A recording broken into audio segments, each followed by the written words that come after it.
Before the first cities, before the first kings, before language hardened into law, something else descended. Not ash, not stone, but spheres of impossible origin that did not belong to any story we had ever told ourselves. They arrived silently, as if falling through a seam in the sky, and when they touched the earth they hummed with a quiet intelligence. People gathered. Children reached out a hand.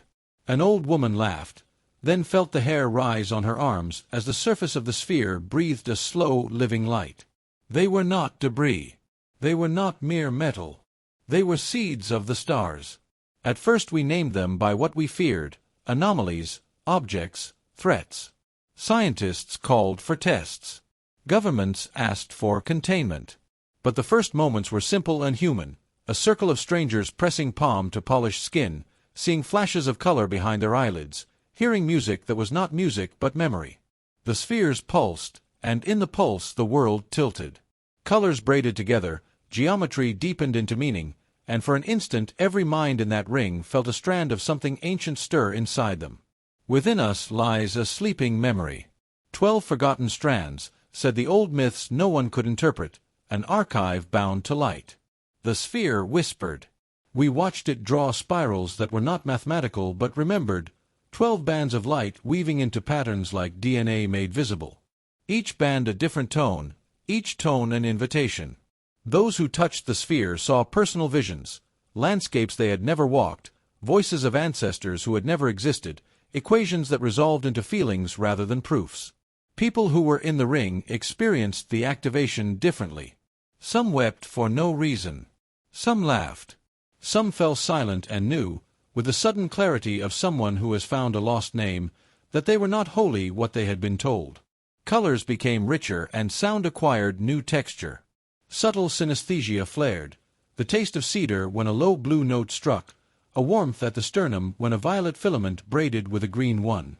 For a few, the world reassembled itself around a new center, the 12th Strand, the final memory that, when lit, expanded the sense of self into a shared field. But not everyone believed the miracle. Authorities locked the sites. Lab coats and latex replaced blankets and coffee cups. Some scientists called for sterile distance and measured the spheres with a ledger's patience. Others leaned close as if listening to an instrument about to breathe. Military men circled with careful hands. The public watched through glass, and rumors grew teeth. Who owned the spheres? Who could patent the phenomena? Who could ally to the power they hinted at? For months the debate split the world. To some, the spheres were a virus waiting to be published. To others, a message waiting to be translated. Laboratories published images stripped of color, revealing surfaces pocked at the submicron level, patterns of wear unknown in common metallurgy. Physicists argued over isotopic readings. Conspiracy feeds lit like dry grass.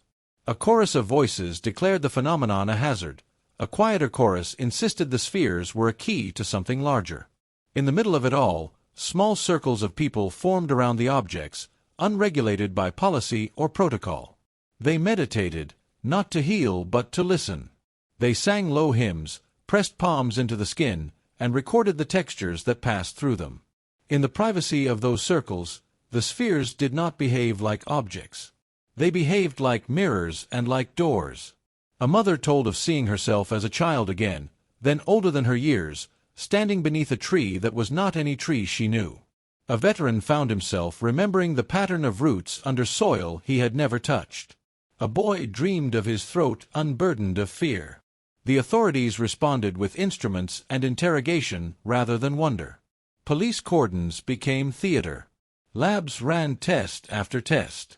The more the data tried to explain, the more the questions multiplied. The sphere's spectra contained frequencies that matched no known mineral signatures but repeated like language. Meanwhile, think pieces and live streams spread testimony to millions. At the center of the clash lay a single question: is this an intrusion to be repelled or an invitation to be received? The world divided. Some called for quarantine, which meant containment, which meant control. Others called for translation, for ritual, for the patient labor of listening. The choice would not be made by papers and policies alone. It would be made by people deciding whether to fear or to remember. There came a night the world did not expect. In a quiet park where a small sphere had been isolated under watchful cameras, a circle of citizens, scientists and poets, bus drivers and teachers, gathered with no sanction from any government. They formed a human ring and joined hands around the object. The sphere's light threaded through their palms like a slow tide. Breath by breath, the world within them expanded. The city's hum faded, and the long, patient sound of the choir in the sphere grew until each person in the ring understood one thing at once. The 12th Strand was not a mechanism of power but a key to remembering connection. Outside, observers watched, some with alarm, others with hope. The security detail braced, but nothing violent occurred. The sphere pulsed. People fell into a silence that was not empty but full. A young woman placed her forehead against the cool surface and spoke into the light the name of a place she had never been. When she finished, the group knew the river she named as if it ran through their own lives. The activists described released grief. The technicians recorded harmonics no instrument had yet catalogued. Scientists called it anomaly. The participants called it awakening. Not all embraced it. Some governments reacted with quarantine zones. Religious authorities debated doctrine. Ethicists demanded frameworks. Yet even in confinement, small changes rippled outward. New language, shared metaphors, neighbors organizing in ways they never had before. People spoke of roots not as structure but as memory. Roots that remember, roots that answer. Then came the fracture. Courtrooms, assemblies, and feeds filled with arguments. Skeptics warned of delusion.